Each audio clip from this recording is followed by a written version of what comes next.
Right. Hi, guys. Happy Friday. It's Igor and Anu here with Vinous Reverie Wine Merchant out in Walnut Creek, California, and we're doing another wine tasting review show today. Thanks for joining us. Hi everyone, welcome to Facebook Live. The show for the adventurous wine drinker. Cool. Well, Igor, I'm going to go ahead and showcase the bottle. What are we having today? We are having Mastroberardino's Neroameta Bianco 2017. Okay. And if you keep showing the bottle, Neroameta, it's an interesting wine. It's made from the Aglianico grape, which is a red grape in the region of Campania, but it's made into a white wine. That's why on the label you see half of the label is black and half of the label is white. They call it Blanc de Noirs, which is a reference to Champagne Blanc de Noirs, where they make champagne that's white in color, but it's made from 100% Pinot Noir grapes. Okay, can you say that one more time? So it's a red grape wine, but they made it into a white wine, Yes. right? And it's super unique, right? Yes. Okay. Yeah. Well, in this sense, others do it too, but in this case, it's very unique. They let the skins on only for a short period of time. Then they take the skins off, and they let the wine ferment, and then on its lees for the duration of its for aging process. That's why it's once the grapes the skins are taken off, all you have is the pulp and makes the wine white. Okay, super cool. Yeah, very unique. Yeah, so let's jump into it. I don't know if you want to pour, and I'll talk a little bit about the Campania region. Yeah, why don't you do that? So the Campania region, it's in southwest Italy, and we have a map. So let me kind of show you the map. It's a very interesting map. So you could see it has the whole Campania region. We have the Amalfi Coast. That's the most famous, I think, destination area. Yeah. Naples is right there too. The ancient ruins of Pompeii are also in that vicinity. If you see kind of the yellow dot in the middle of the region, that's Taurasi, which is the most famous growing region for Aglianico. And it's surrounded with Greco di Tufo and Fiano di Avellino, the two famous white wines from that region. So the region, those are the three most famous grapes of the region. It's actually known more for the white wines, and the interesting things about the white wines is because it's a hot weather, but because the region is mountainous, you get enough, the climate, there's enough acidity and freshness in the grapes because of the daytime, nighttime, shift in temperatures. So the white grapes and the red grapes are long-lived, so that's kind of the big reputation. But the interesting thing about Campania is that in the ancient world, it actually used to be one of the most famous spots in the Mediterranean for wine. In fact, the most famous wine was called the Falernian, and it was grown on the mountains of Monte Massico, which once again, let me pull out the map. It's this kind of red mountainous range right here.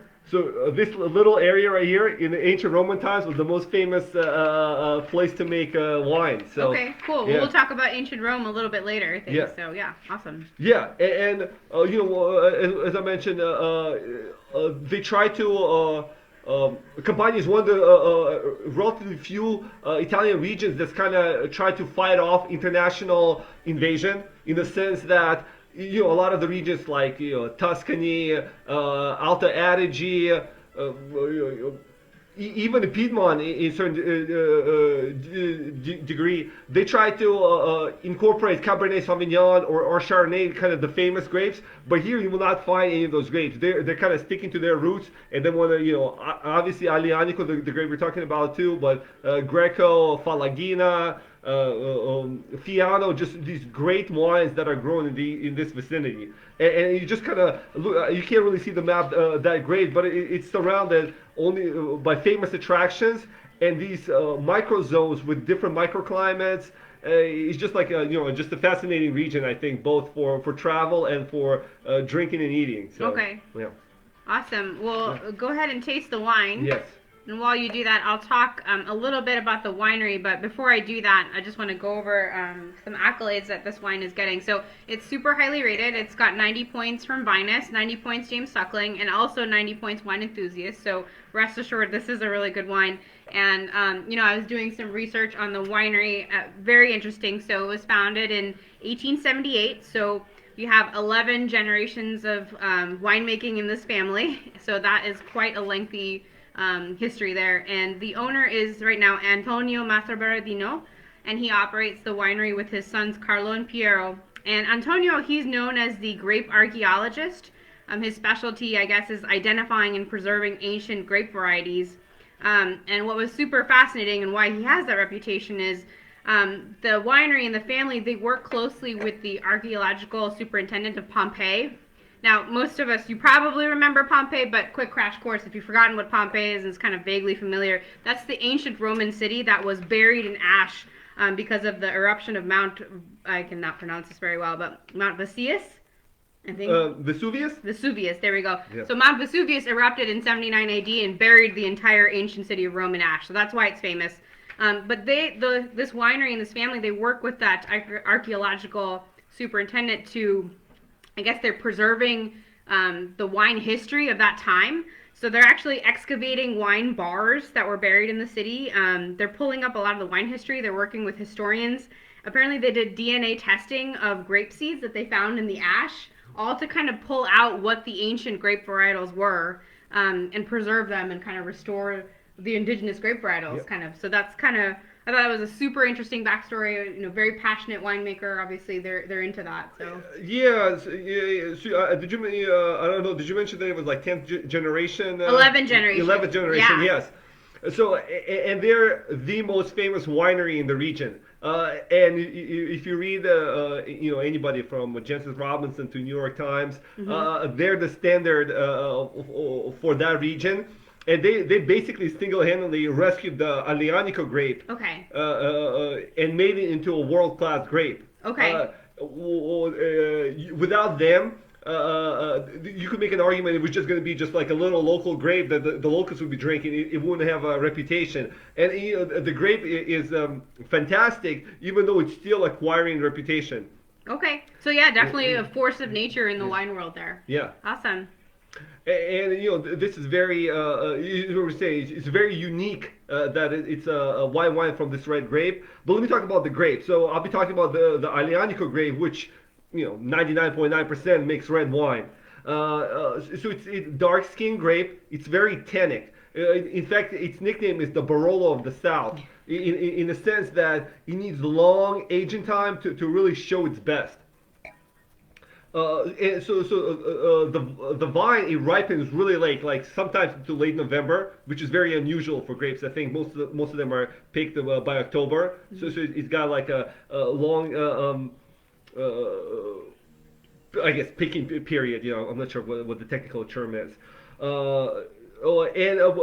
It's a grape that, like I mentioned, still trying to find its reputation. And I actually have a couple of interesting quotes. One is like a semi-funny quote from the New York Times. Okay. Eric Asimov, he said, wines made from the Aglianico grape were virtually unknown to much of the world just 25 years ago.